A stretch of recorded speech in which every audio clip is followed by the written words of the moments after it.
Eskwelahan. Ito ang ating pangalawang tahanan. Dito tayo natututo, dito rin tayo nagkakaroon ng mga kaibigan. Nung unang araw ng klase, tayo ay sobrang kinakabahan at sobrang nahihiya dahil wala pa tayong mga kilala. Ngunit, nung rumaan ang mga panahon, nagkaroon tayo ng mga kaibigan, nakipagsalamuhat na tayo sa ating mga kaklase.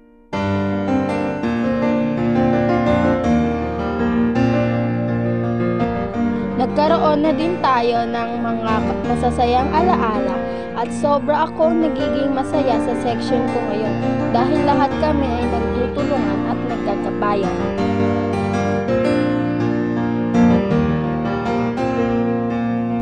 Ang aking mga masasayang alaala na di ko malilimutan ay may kasabay ka sa pagpasok sa paaralan hanggang uwian at tuwing recess. Nandyan ang iyong mga kaklase, natatabihan ka at sasabayan kang kumain. At nandyan din ang mga teacher na mababait. At nandyan din ang iyong mga classmate upang tulungan ka sa mga lessons na iyong di maunawaan. At higit sa lahat, sasabayan ka nila sa iyong mga trip.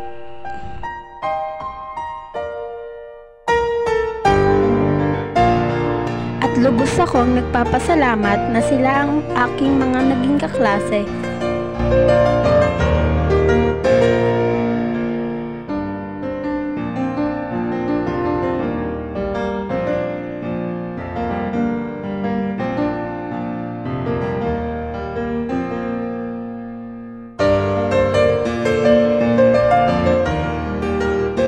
At ngayon sa pagtatapos ng klase, sobra din akong nalulungkot dahil nga magtatapos na ang klase, may posibilidad na hindi kami ang magiging magkakaklase.